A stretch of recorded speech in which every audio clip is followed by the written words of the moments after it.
You're watching The Breakfast Club. Morning, everybody. It's DJ Envy, Angela Yee, Charlamagne the Guy. We are The Breakfast Club. We got a special guest in the building. Oh, man. Rhapsody. Rhapsody What's is up? here. Good morning. Charlamagne been talking about your project all morning long.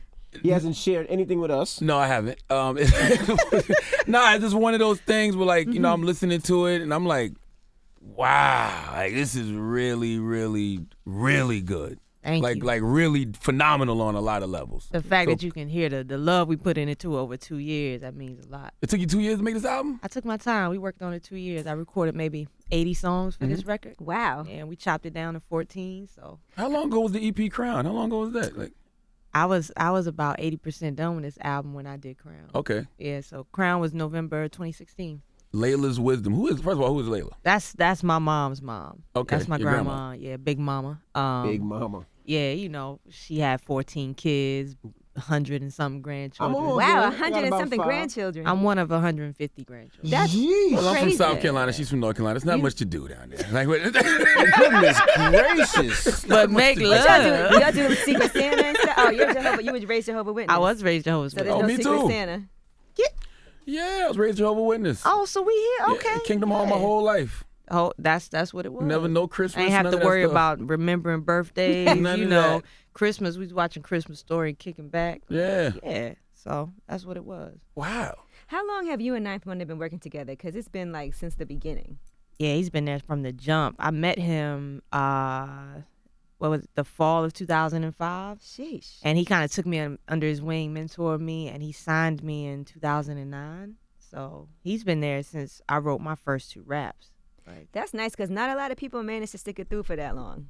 oh yeah, man, loyalty. Anybody that meets Ninth, you know, he's loyal to the soil. Like and I'm the same way, you know. So that was easy. It was just easy. He believed in it.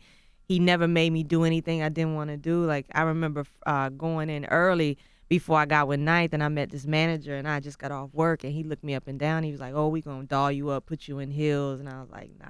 That's not That's me. not Ninth you. has never ever come. It's always about the music, just making me the best rapper that he can make me. And he's kind of like, whatever you want to do, you know. Same with Guru. We sat down together, and he was like, early on, define your line. Things you don't want to do, you know, how far you want to go. Do that now. And this was early, like 2010. They had this talk with me, so you know. I always wonder about rappers like you because you are very, very good. And on the song Layla's Wisdom, you say I'm the better version of what you used to call talent. Like, is it a good time or bad time to be a talented MC? Right now, I think it's a great time. It's agree. a great time. I think it's one of the best times in hip hop that we've had. So you know, I'm excited. You can see it across the board. You know, not only with women. There's so many women now popping up. If you think about it, I mean, you have Nicki, you have Cardi B, you have myself, you have Tink. Salute to Tink, salute to Cardi, salute to Yeah, everybody. Remy. Got Remy. Remy, like, who am I? I'm forgetting a whole lot of people, but so many. But even when you talk about guys, you know, there was a time when people were saying South is running the hip hop, but now you have the West Coast doing that thing. Now you have New York, Kamaya, Big Crit in the South and everything. So it's just a great time for music, chants. Everybody's different too. Everybody got their own style. So, you know, I think it's an amazing time for music and to be a talented artist.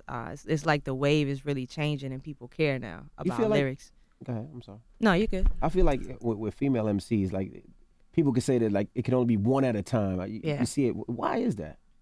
I think, I don't know what happened, like, because it didn't start like that. When you had MC Lyte and Queen Latifah and Missy and Lauren, Kim and Foxy, it seemed like right after Lauren, like around the late 90s, early 2000s, it became this thing where there can only be one, but also... Lawrence set the bar too high. You think so? Lawrence at the bar. I'm serious. Lawrence at the bar extremely high. Man, maybe. That might be it. I don't really know what happened though, but it Like, also... even MCs female MCs don't really rock with each other. Like I'm listening to Cardi B's remix and I'm like, oh, it'd be dope if they put a bunch of females on it. I'm like, but they really don't mess with each other like that. Like, you know, Yeah. Well, You know no, what I I don't know know what I about like? that. Some people do support each other. I think sometimes the beef is because the industry creates that and the fans create that. Oh, They always definitely. act like you have to choose a side. Yeah, you have to pick a side. I get it all the time. When you gonna go at such and such? And I'm Right. like, why I gotta do that? Like, you don't do that with the guys. Guys work with each other all the time. They compete, but at the same time, they respect each other. And I think, I don't know if it's reality show that has something to do with, people are just really in tune with drama nowadays, and that's what they want. And, you know, I'm like, there's room for everybody at the same time. So, you know, it's just amazing to me. I think a rapper is dope. Like, when I listen to you, I don't hear a female rapper. I'm just like, she's Thank just you. dope. Same thing with Tink. When I listen to Tink, she's Just just dope. Like, that's when I know when a female MC is like really it can't dope. just be an MC. Like Dr. Dre said, you're his favorite female MC, but why can't it just be one of my favorite MCs? Right. It's like, yeah, you know, I'm a woman at the end of the day. It's just dope or not dope. You know what I'm saying? Like I tell people, it's not like sports. Like we are physically made different. Like you could probably jump higher, you're stronger than me. But when it comes, he can't. Definitely not I used definitely to not have a envy. 57-inch vertical leap. oh, you see, he's I a used to have a 57-inch Carolina vertical. guy. Exactly. We got magical powers, okay? You know what I'm saying? I was 5'3" with a 57-inch vertical leap. Spud Webb out this bitch. You're right. I'm telling you. We gotta have to go to the court and see this. I don't have that no more. You were Previously. yeah, previously. Exactly. So, you know, it ain't like Spud over here, Right, but right. you know, when it comes to these lyrics and being an artist, it's all up here, creativity. And I think it's an even playing field. At the Right. end It's of not the like day. we rapping about having our period or something. It's exactly. relate. But no, but some women do, and that's when it Right about throws the you off. Yeah, And it's man. honest. It's honest. Like, come on, let's think about when you in the club and Lil Kim record dropping that beat, but then you hear, I used to be scared of the dick. You kind of checking out. Not You every know what I'm guy. saying? You kind of checking out a little bit. Finish the line. I don't remember. No, never mind. Anyway, North Carolina historically has always had some great MCs though, Yeah. which people don't expect because it's south of the Mason-Dixie line. Like you have Fontaine, Pooh, J. Right. Cole, Little brother. Right? Josie Moe. You know what I'm saying? Like why do like? Petey can Can go. rap. Nah, Petey Petey can can rap. go. Nah, Petey can Petey rap. can go. Nah, Petey can rap. Petey can rap. For He sure. my guy. Why doesn't North Carolina get the recognition for lyrics like they should? Man, that's a hard question to answer. Like I'm trying to figure that out myself. Like I don't know if it's because it's like not a major city. Like it's not a big New York or LA or Chicago. You know, but also when you go home, you don't hear North Carolina artists on the radio. Either. Yeah. You don't get that support. So that definitely has something to do with it. Like just people home supporting home. They got to search for home really hard. And for the people that work 9 to 5 and have kids, they don't have time to search. So, you know, they miss out on all this talent that's right in their backyard. So, you know, I think that has something to do with it. But, None of those you know. guys make quote unquote radio records though. Like not Little No. Brother, not Cole, not you. Like it's just dope music. Yeah, and that's not to say though dope music can't be Radio. popular. True. You know what I'm True. saying? Do you think about songs on the radio when you did your album? Because you said you had 80 songs 80 recorded. songs, yeah. Did you say, okay, this actually would sound good? Did you think about that at all? I think after the record was done and we narrowed it down to 14, we went through a listen and then it was like, this one could work. You know, there's one called Sassy Sassy. that yeah. could work. It could have a place. Going into it, you know, I didn't think about it as much. If anything, I experimented on, you know, there was a period where it's like, let me not be so lyrical and, you know, play with Really? melody and just to Dumb have down a little fun. Yeah. You know, but not lose myself at the same Right. time. Like it was more of me really pushing myself to figure out like, how can I fit into this space, but at the same time still be myself? Was And Chrome one of those records? No. Okay. No, I thought Chrome was mad lyrical. Like that was easy. Sassy, I think, was the push, and Pay Up. You know, those were the pushes, and there are a few more that, you know, beat wise too. People wouldn't expect me to rap on that didn't make the album, but we have in the vault. So I just went in and just really didn't box myself in. It's just like I'm gonna go in here and have fun and see what happens. Like even with Sassy, like I have so much respect for people like Migos, and because there's a science to making radio records, to making something simple that people can easily, like there's a Digest. science to You that. get it's like a Right. hypnotic. My thing type is of flow. lyricism. Like that's my science. So it's just like, yo, how can I figure out this hook? So with Sassy, I was just like, I had heard that, I can't remember what artist, but I heard that they go in and freestyle a lot of times. So I was like, They with- all lie and say they do that. Ever since they heard Jay and Big say they don't write, they all lie think and say some they people I kind do, of think though. they do. You hear some of Some. the lyrics, you be like, yeah, he just thought of that on the spot. And it kind of works, and it makes it like real catchy because it's just natural. So with the hook for Sassy, I tried that, and it kind of worked like that. And I was like, okay, you know, And we that's did something that. you had never did before. No. But I went and definitely had fun with it. You know? On Chrome, you say dangerous to measure a man by the size of his cock. Can you explain? He has a small penis, so he's really Why you know how? Listen, why? Yeah, this why? is, your relationship with each other What is you talking weird. about? What you that they talking He know about? talks so about much. his penis size all day, every day on the Okay. radio and how small it is. But go ahead. It's 7 inches 3/4, 8 when it's warm, but it has nothing to do with the question I asked. See? I tell you. Okay. Yeah, all right. Cock sizes and all these things. Does that just go with the feet size? What size shoe you wear? Does that still 11 and a half. Okay. Yeah. That's kind of I in don't- tune with what he's saying. I don't know. I'm not gonna go there. But it's men like to swing their thing around, but I it's not about I think cock size as far as your fame and your money as what makes you the man. I think it's how you're a leader. What kind of what's the metal of you? What's your loyalty like? What's your respect like to other men and to women?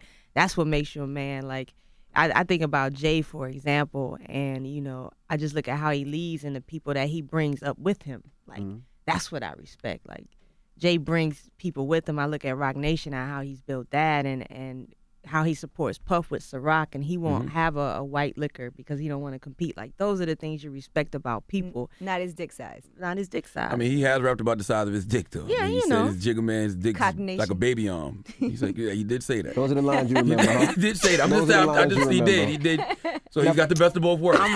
I'm gonna leave that to Leave B. it there. That ain't. So for no- people that don't know, how did you hook up with Knife Wonder? Because I'm sure there's 1,000,001 MCs. And like, how did you get his ear? And how did you get the Rock Nation? How? Anybody that meets Ninth, they know like how humble he is. Like if you see him walking down the street, you can easily stop him and he'll have a conversation with you if he has the time. So with me, I was in college with a group of friends, and somebody that was in my group had met him and asked him to come shadow beats. His name is Foolery. And he had been working with him for a while, and he was like, well, I got a crew, come meet my crew. And Knife was like, okay. And it was about 20 of us in a old house in North Carolina, the college kids rent out, in this one room. And he just came by and talked to us about the business, about minstrel show, and he listened to our music. And that's how it all started. He looked at me, he said, you're a star. And that was it. And that was it. Yeah. Now, how did you and Kendrick become so tight? Because he's done songs for you. He's on this new album, and you were also on To Pimp a Butterfly. I think you might have got Kendrick on this one. I ain't gonna lie. And Kendrick verse is phenomenal. Oh, man. Nah, I'm telling you, on Power, Kendrick verse is phenomenal. But I was like, I rewinded your verses back a couple times. How did I got that questions about this relationship- record, but go ahead. How Yeah. did that relationship flourish? Just out of a respect for one another. We met them, I want to say it was like 2010. First of all, they grew up on Little Brother, so they were Ninth Wonder fans, off gate.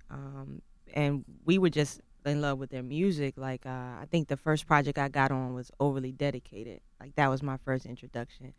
So at the first time, they were just in North Carolina, and they came by the studio, and we didn't even do music. Like, we chilled, we went to Cookout, got a $5 tray. You know what I'm saying?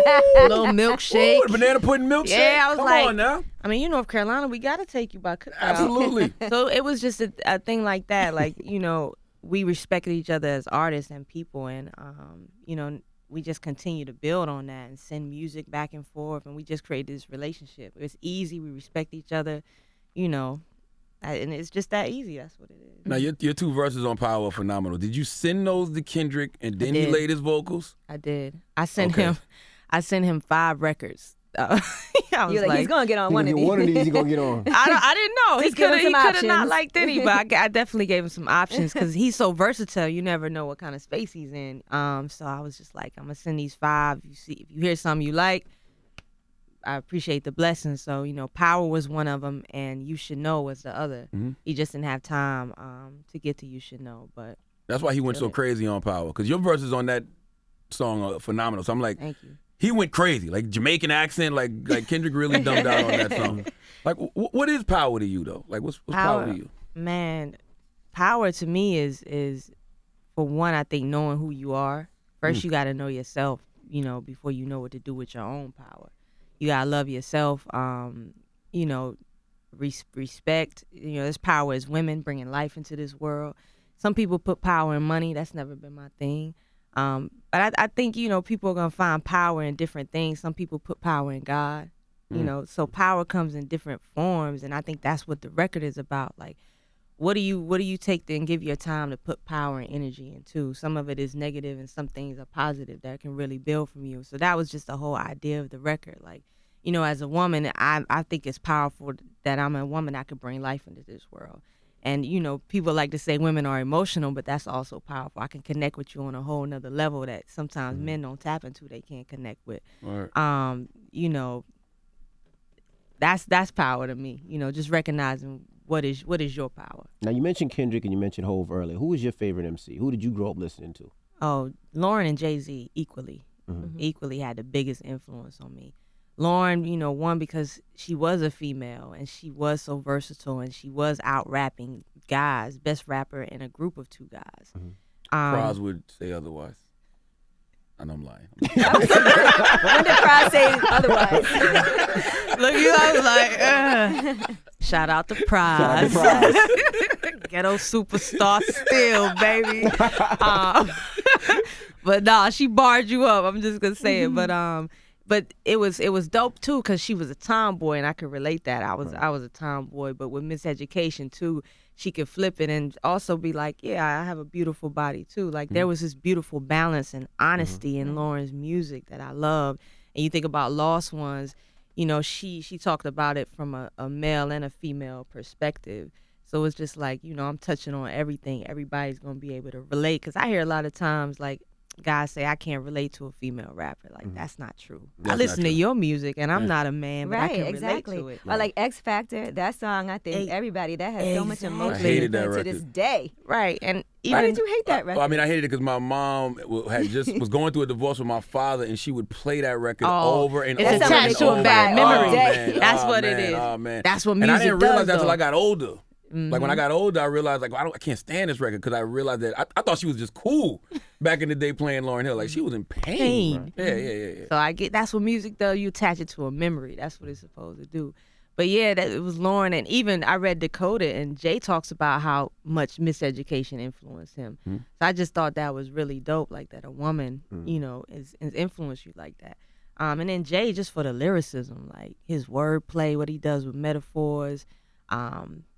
He's a GOAT, man. What did you think of his last album? I loved it. From all the rest? It's so personal. How do you feel about being really personal? Like, is this new album as far as you? Are you giving up? Yeah. Because I haven't heard it yet. Because Charlamagne had it, but he Charlamagne's shared the only it. one got it. He's sitting there to remind you. He bopped his head hard. This is crazy. He said, "Yo, so let me send it to you. You want to listen?" He was in here with his headphones on. We were like, "Yo, what you doing?" He was like, "I'm listening to." Oh! I was like, I "Damn, love can it. we-" Nah, Jesus is Coming is very personal. That's one of my favorite records. Yeah. One of my favorite records. That's Mine the last too. song. I didn't hear it. Let me mess with you. Is it sometimes very scary to be Tina. so vulnerable and like just put certain Yeah. things out there and Yeah, definitely. people react? Yeah, I'm human. I'm not gonna be that rapper that's like, nah, I ain't scared. Yeah, it's scary sometimes, and I think it's more scary today because of social media and the internet. Anything you put out there, you know, it's gonna be picked apart instantly. You know, people gonna run with it, and it's gonna live forever. So you know, you definitely think about like, do I want to tell this story and make sure I tell it in a way that's just right. You know, when you just supposed to do what feels right. However that comes out, you know, and you might go back and like, I wish I never made that song, but at the time that's just the space you in, and that's honest. So yeah, I definitely think about it. And I'm getting more comfortable with being more personal. I think this album, you know, I'm definitely grew in that part, but you know. What was the concept behind Jesus is Coming? Man, I was just thinking about the quote. So, you know, the album's named after my grandmother, whatever. So there was this quote, whole family knows, I've heard it forever. You come see her, call her, she'd always say, give me my flowers while I'm here. While I can smell them, right? And so I was just, you know, thinking about, you know, how that ties in, you know, to life and how short it is. But also, I just want to take 3 scenarios and talk about it so people can really think about it. One is talks with a kid who's dealing with peer pressure. And you're talking about Molly and drugs, and everybody makes these things to be really cool. Like, and you think about it, when we were growing up, crack wasn't cool and things like Not that. at all. Crack is whack. Not at all. Super whack. So, you know, I'm just like, you dealing with this peer pressure, and he ends up losing his life trying to be cool and do what's fun. It's like, you'll think about that. You'll think about how who you're leaving behind and how these decisions can change your life in an instant, and they're really not cool. And then the second verse is talking about a mother and her daughter. They're going out to play, and they end up dying because of stray bullets, gun violence. And it's talking to our guys like, yo, like what are we really killing each other for? And you have innocent people that are dying because we killing each other over colors and territory that we don't even own. Like Jay says, don't die over the neighborhood you don't even own it. Right up. You know what I'm saying? And the last verse is talking about war. And, you have two soldiers, one's American, one is Israeli or whatever. And both are fighting for the same thing, their family, for their country, for their God, what they believe in. And you think about it, like, if they walked into a bar and sat down together, they would have way more in common than not. But at the end of the day, they're sitting here fighting for somebody who just wants power and money. You know what I'm saying? So those are just 3 scenarios I wanted people to really listen to, but do it in a creative way to really make you think. Like, Sounds what's like important. a dope song. Yeah, I'm gonna tell you another dope I record. can envision it. I'm gonna Yeah, tell I you can envision another it. dope record from the album Black and Ugly. Oh yeah, Great record that's a about personal one too. self-esteem. Did you really have like problems with your You parents? talk growing up? about that on Complexion also. Yeah, growing up I didn't. Growing up I was a popular kid, homecoming core all 4 years, homecoming prom queen. And then, Hey, give it up for you for that, man. Word up. I had, It didn't I sound had like that on really, that record. had really good Yeah, self-esteem, but it went through a point. I have thyroid disorder, Graves' disease. So I went through this point Oh, where, you get chunky sometimes. I got chunky, my eyes got a little That's bigger. what Missy Elliott has, right? Yeah. So I went through this period where I had problems with my self-esteem, but also as an MC, as a woman in today's forget climate, you hear the comments like, they don't care about the music. It's like what you look like. And I ain't half naked or showing nothing either. It's like, she's ugly. Or I saw somebody tweet, yo, check out Rapsody. And the guy reply was, what she look like? What they Like got that to do with the matters. music? Yeah, yeah. No, everybody's not going to be attracted to you. But when we talk about music, that ain't really got nothing to do with music. So, that was just me getting it off my chest. Like, really fuck that at the end of the day. Like, I'm beautiful and it don't matter what you say or what you think. These are the reasons why I'm beautiful. And what you hold beautiful, like, that's fake. That's not real. So, that was me coming back into, like, I love myself again. You can call me black and ugly, but still nobody found it in me. Like, that's a bar in the record. So You say talking to parents is ain't no diss to me. ain't no diss to me. Like, When did you find out you had Graves' disease? it's 2009. And were you open about it right away, or was it something that you felt like, well, let me just keep this to myself for a little while? No, I wasn't anything that, I was ashamed to talk about. I just think at the time, I was a newer artist. I was still figuring it out. I wasn't doing, a lot of things like this where, you talk about and everybody knows. So, it was just nothing I really talked about, but I wasn't ashamed about it either. So, yeah. You used to play ball too, right? Oh, yeah. I saw That's somewhere why you she said you she'd wanted to be dunk on like, you. That's what she said. You could take it on the court. you wanted to be like Kobe and Lauryn Hill. Yeah. Like, I'm a huge, Kobe's my favorite player. Like, just the game, but also like his work ethic, and I think that's one thing that makes me a good MC is because of my work ethic. I've been playing ball since I was 8. My brother went to try out, and we're only 13 months apart. So he told Pops, he was like, I'm not going if she's not going. So that's kind of how I got into it and fell in love with it. But I was always the first one to practice, the last one to leave. I stay after and play with the boys. What's your position? So point guard. Okay, Point good and ball shoot guard. handle. Is Yeah. that why you was homecoming queen 4 years in a row? I'm trying to figure out how you secured that title every year because you was popular at basketball. I went to a small school for one. Okay. But I was just, I think it was more so I was just the cool person. I got along with everybody. Like, it didn't matter who you were, if you were popular, not popular. I sat down with the cool kids and people that thought were geeks and whatever. I volunteered at Special Olympics. Like, I was cool with everybody. So I think it was everybody, we was just cool. I was, real laid back like that. Now, you got a couple more bars I want to talk about in this album, especially off the song Chrome. You say boys always taught not to cry, but they should. Yeah. And guys don't really know how to deal with emotion because, like you say, you are taught when you're young and you fall or whatever, it's like, get up, don't cry. I'm going to punch you in the chest. Right up. And, they grow up and they don't know how to deal with these emotions in the right way. Like, at the end of the day, you're still a human. Like, it's okay for men to cry. It doesn't take away from your manhood. You can admit know. you're going through it with your woman. You don't have to. Exactly. I say, never think of it like we don't that. let him You can hold. go sit in the shower and let the water fall on your back. But think about it, right? You know, we tell boys don't cry, right? So when they get older, they have these emotion problems, and then they become violent and outraged. You know what I mean? Like, you think about it, like, because they don't cry. They They're don't know trying to how express They don't know how to themselves. express themselves. Yeah, I never thought about it like Yeah, that. and you packing all of this in. It's Right. gonna come out They'll some punch way. a wall. They'll do all types of stupid It's stuff. gonna But come out yeah, some they don't. way. They never release it. So I'm still ain't gonna tell my son to cry though. But I ain't never think about it like that. Then you got another bar, which I like because I feel like it's just talking about how you should respect the process. Tell me if I'm misquoting it. You said people enjoy the drive more than the ride. yeah, that's it. Yeah, people. Wait. Let me see. People enjoy it. People enjoy the car more than the drive. More than the car. There you go. Boom. Yeah. So it's more so what the finished process is, product is. You look at these people and it's like they're here, they have all this fame, all these accolades, but people don't understand it took them 10 years to get there. Right. Let's go back again to the Jay interview. Do you really want to go through the process? Yes. And then people don't really think about that. You see Kendrick Lamar doing what he's doing, but you don't know he's been grinding for 10 years. And when I came into this, I'm thinking about when I was younger. It's just like, oh, I think I could put out one dope mixtape and bam, it all hits. And it never happens like that. But I didn't have anybody when I was younger to tell me that. So when I met Knife, he told me, like, you're not going to see anything from between 7 and 10 years. And, we sat down at this point and we counting back. I'm like, dang, I'm really at year 7 now. Like, it's right on time. We went back through a bunch of artists. Kendrick, like, he started here, dag. It's year 7, 8, like, right on time. Right. Like, it's definitely a process. And that's what separates, the ones that are successful or not. It's not all the time talent, it's patience and being able to stick with it and fall down 7 times and get up 8. Like, people think it happens overnight. They see Never somebody happens on a reality show and then Very rarely it happens, and everybody thinks it's gonna be them. right.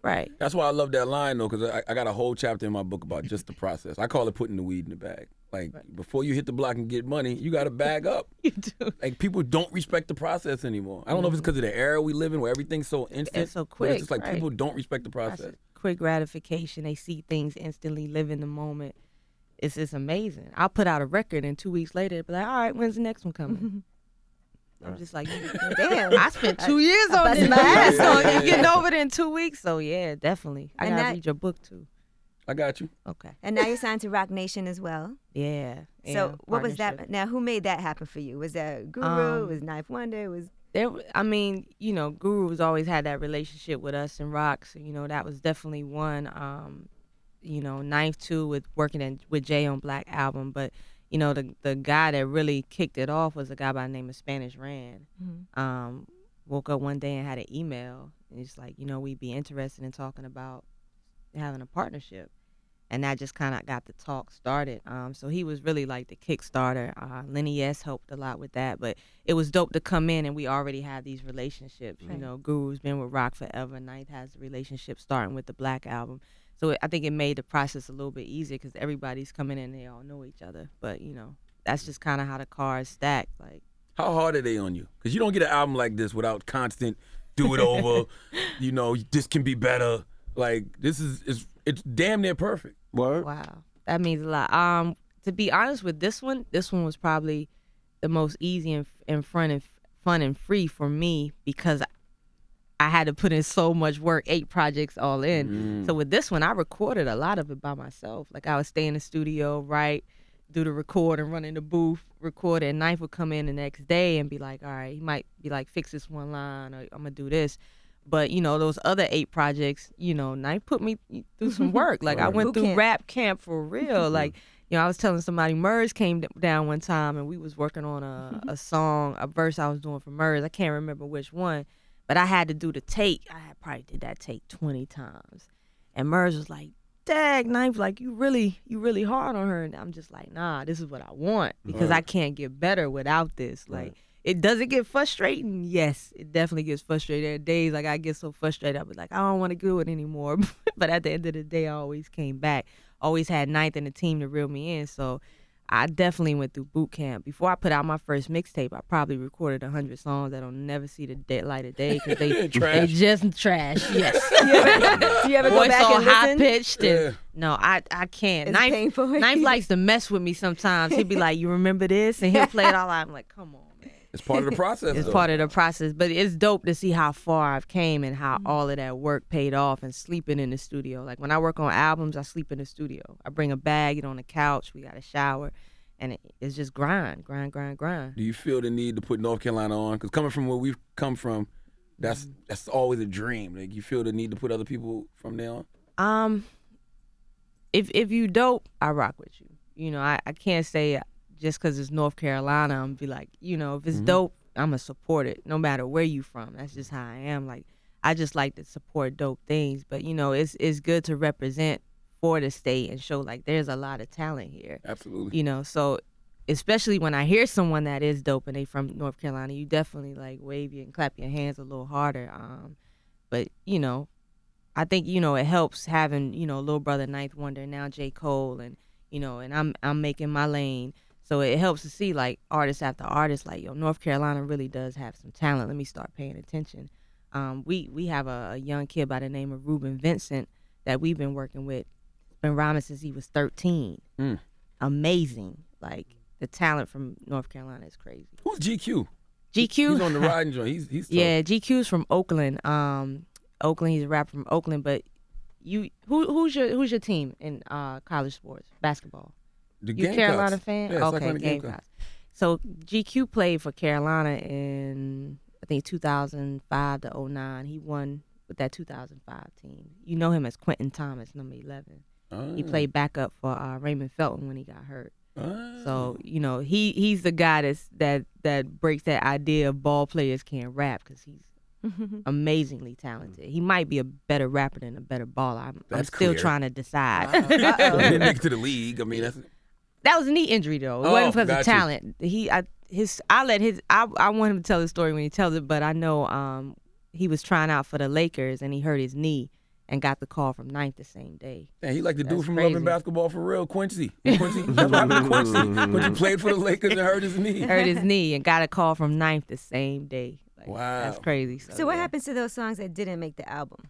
Oh man, I'm still trying to decide. I have a documentary with the album. I thought about doing like a soundtrack and putting some of those. Some of them, you know, may end up on Jam Lizard Squad projects. Some just may never come out. You know, I just got them right now. Has anybody ever approached you to write for them? Grant Hill. Grant That's Hill. about it. Really a ball player. Grant Yeah, she's Hill? really a ball Yeah, player. when he- How old was Grant Hill when he came to you to... Nah, this was Like 10 years just ago. like 3 years ago. No. What? No, but not like y'all thinking though. This is on some fun. Like, you know when they do the ESPN him and Shaq play. Oh, okay, all right. Yeah, like, we did. And then he gonna shock everybody with his No, lyrics. shout to Grant. To me, trying to do a best of both worlds album. It's a little too late No, for but that. don't trip. He got beats though. You stop Grant- it right now. No. Grant Hill does I'm- beats. Come, you know the guy's musically inclined. He was on Living Single playing the piano, singing his heart out. You know he knows music. Yeah, Grant Hill, Google that on Beethoven YouTube out right here. Nah, seriously, He ain't like make the he's album, dope. Not yet. Nah, shout out to Grant Hill. Not yet. So you Just didn't wait. write it for him? Or it didn't happen? Did you write it for him? No. Yeah, he did he like 2 or 3 times. He did a couple like 8-bar fun freestyles on ESPN. I do but- remember that. Written But nah, freestyle. seriously, Rapsody. nah, nobody's hit me for ghostwriting. I didn't know he was really playing the piano. He had a crush on Yeah. Khadijah. I didn't. Yeah. I forgot about that. Oh, all right. Bring it back. Listen, man, go get Layla's Wisdom, man. That's right. Amazing album. Oh, I don't like to thank you. oversell nothing, but it's really good. That mean that hey, I got Can you Charlamagne's email it to me approval. now? I think you should buy it. I just wait. It comes out tomorrow. Like, Thanks. now you send it to me early. Like it's Thanks. okay. Just get it. Just buy it. Thanks. I got tired. A little bit on there. Yes, exactly. There you go. All right. Rhapsody, ladies and gentlemen, thank you for Where can joining they us. Thank find you you, so Rhapsody? much. What's your Twitters and all that good Oh stuff? man, Twitter RAPSODY Rhapsody no H. Instagram, Facebook is all the same. IamRhapsody.com is the website. You can find everything there. So Word. All right. Well, it's the Breakfast Club. It's Rhapsody.